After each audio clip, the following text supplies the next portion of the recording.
I was already in this mode of like reflecting about all of the years I had spent in France, everything that I had learned. Welcome back to another episode in our series about Molly coming to America. And in our last one, which will be linked in the description, we'll put up a card for that as well, Molly talked about the decision to come back. Now we've gotten past the decision, we have to execute. Yes. And how did that start? Well, I have to preface this by saying we moved to America and we had our big wedding in the same year, within 3 months of each other. Wow. So it was almost like I kind of needed that at the time. I like needed the distraction of the wedding to kind of carry me through. And then once the wedding was over, so we got married on June 4th, 2022. Then it was like, okay, now we've only got 2 months left in France before we move back. Not even. Yeah, 2 months. Like the remaining month of June and then all of July, because we moved to America in early August. And so once the wedding was all said and done, then it was time to say, okay, now we need to pack up our apartment, go on a mini Tour de France to say goodbye to family, and just enjoy our last 2 months in France and really soak it up before we left. So we started the job of packing up our apartment, because we did what we say to do. Shameless plug. 29 Days to France. We moved before we moved. So that means we moved all of our stuff out of our apartment a full month before we left. So just seemed kind of clean to do it that way. We told our landlord that we wanted to leave on July 1st, and he agreed. And so we had the entire month of June to pack up our apartment. It felt good to have that full month to do it, because of course we had to go through our clothing and things like that, but it was also going to be a little bit of an emotional pack too, because I was packing up my 10 years of France at the same time. The stuff we decided to keep, we put in my in-laws' attic, which is still there. So thank you to Madame and Monsieur Sabrier if you're watching. And we had a couple weeks at my in-laws, just kind of enjoying with them, enjoying with friends who are in Paris as well. And then with my in-laws, actually, we went on like a 2-week vacation to go see my husband's grandparents, some cousins, aunts and uncles, things like that. Then we came back to Paris for maybe like 2 or 3 days, and we said like the final goodbye. I think I took you all out for dinner. Yes, you did, and within that time period. And we had our final like goodbye with our friends, and then we got on the plane, and that was that. So how many suitcases did you come back with? 1 big suitcase and 1 carry-on each. I mean, that's very impressive. Yes. But I suppose did you have stuff at your mom's house from years ago? I did. I knew I had a bed, I knew I had a dresser, I knew I had the bare minimum, basically, that you needed to have. So a huge luxury to just come back with 2 suitcases and then stuff everything else. And again, like, so lucky that my in-laws were willing to was that hold our things. Call in a favor, or the unfortunate growing self-storage industry in France. Yes. I'm disheartened that it's growing, but it is. If my in-laws wouldn't have, I knew I could have asked other friends that Sure. would have. And that's, the benefit of having these very rich relationships in France and in the United States, because my parents and a couple friends had been holding things for me here the entire time. So that definitely made like the packing job a lot easier, because it didn't feel like... Still, it's pretty impressive, 2 months. 2 months to exit a life of 10 years. Yes. But again, because I think if I had more time to really ruminate over it, it would have been a lot more difficult than it was.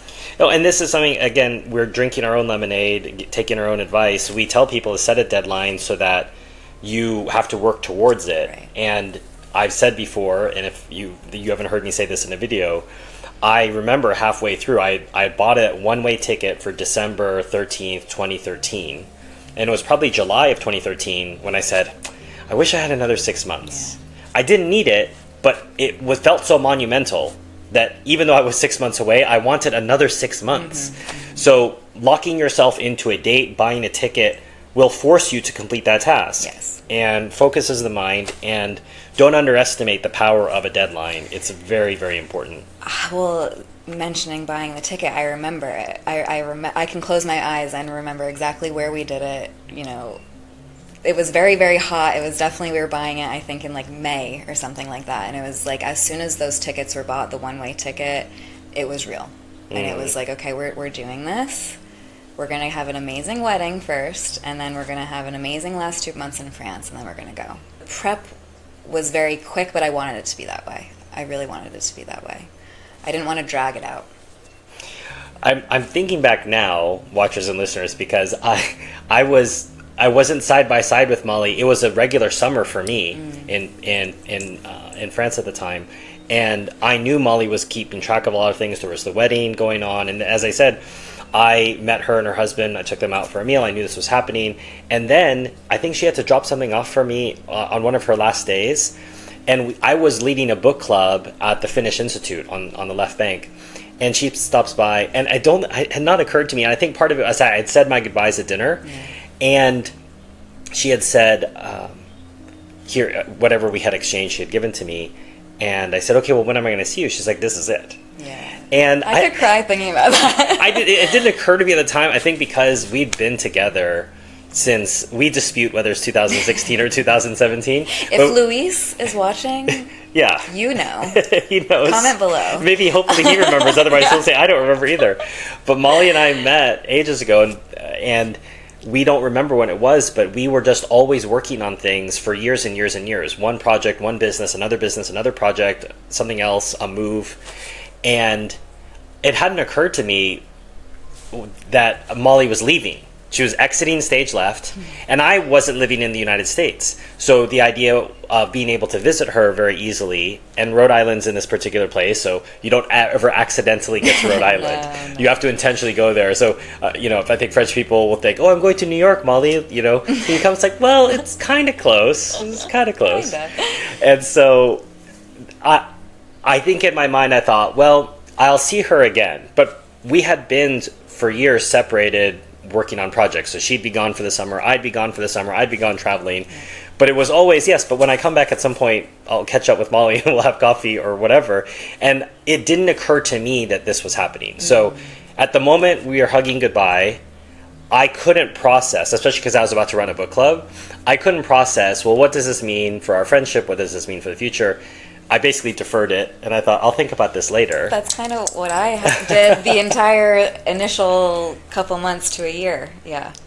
Yeah. So, as we have been doing in these episodes, now we're looking back. It's 2025 now, and are you impressed with yourself that you did it in 2 months? Because I'm personally impressed that you pulled off a wedding. Here's something else people don't realize: if you've never planned a wedding, which I haven't, it's a big deal. Even if, as it was the case for her, it's a more subdued wedding. Yes. She didn't invite the entire town. Right. She didn't do all of what the wedding industrial complex demands of you. Yes. She did, I think, a more subdued wedding. Yeah.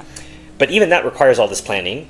She did that, and then she executed. So either of those events in 1 year would have been a big deal. She did two of them, and not just within the year, but I would say within the same period of the year, effectively. Yes. You executed everything within a 4-month window, which is astonishing. I'm literally just remembering this too.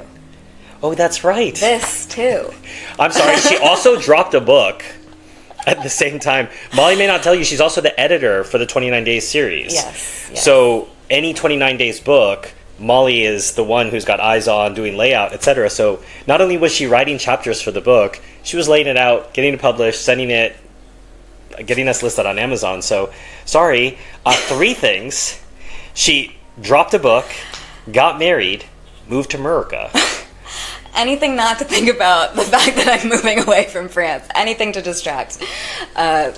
But yeah, I mean, looking back on it now, and hearing you say it like that, I'm impressed with myself. I have to say, I am admitting it. I'm impressed. This is Molly's own thing. And she knows this. This is a recurring theme in our conversation. She doesn't give herself enough credit, or she doesn't sometimes take pride in her own accomplishments enough. She's just busy putting one foot in front of the other, and then she thinks, oh, well, that's just Tuesday. Like, I know. Yeah. But it's also so normal for you and I, this kind of stuff. We do impossible things. Molly and I consistently execute impossible things. You may never know about that on this channel. I have another channel that I'm hoping to start later this year, in which maybe Molly and I will have some of those impossible thing conversations. Mm-hmm. But it has bled out into other aspects of our life. So we know we can do impossible things together. But what that's meant is sometimes she'll do impossible things by herself. I'll do impossible things by myself. So we tell each other war stories about it. Yes. So now, like I said, now that you've realized you've done all these things, you are actually impressed with yourself. I am. And I also think it was this kind of like distracting myself a little bit. But also, writing the book came at a really great time because I was already in this mode of like reflecting about all of the years I had spent in France, everything that I had learned. So it all really coincided really well. I felt like it was a great time to write the book, great time to leave, I guess, and the wedding was kind of like the cherry on top of everything because it was so much fun. It was really a blending of my two worlds, and it was a blending of my two worlds on the cusp of leaving one to go back to another. So the how it all happened, I mean, I'm really believe in everything happens for a reason. Timing is so important, and I just think everything kind of lined up in my life really perfectly. So I am impressed with myself, but it was also like a very easy like path, like fil to follow. It felt. So I'm going to end this episode with a segue into how I'm going to begin the next episode, which is I'm in the plane and I'm taking off. Yes. And the next episode, I'm in the plane and I'm landing. I just want to just focus on the feelings only. Okay, I'm taking off from France. What are you feeling? In the plane, I definitely cried. Maybe I would say probably like the first hour or so I was very sad. But then, and this is also just kind of like my personality, the way my mind works. It's kind of like, okay, well, but that's done now. And then I'm like, I'm going back to America for Rhode Island summer. I still have 1 month left of New England summer.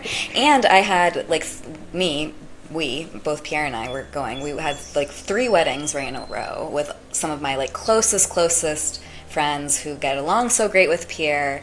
And so that was a great way to, like, arrive.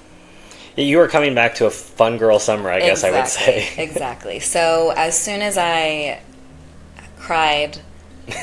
I knocked out the crying. Left the French airspace, if you will. But then, too, I think at that moment, too, it's like I turn to my left and I have my husband with me, and he's French, you know, it's like keeping the French vibe. The French airspace still exists. Yes, and it was like, wow, it felt like this is the start of a new chapter, like really, like cracking open the book, you know. And that's where we're going to start the next episode. As usual, like, subscribe, share this with people who you think might be interested in this content. Not just relocating to America, but any larger questions about living in France as an American or as someone from a different nationality. We're always happy for our content to reach other people, not just to hear our stories, but to help them in a practical level. And we'll get into that practical level of being in America in our next episode. Until that time, à bientôt. À bientôt.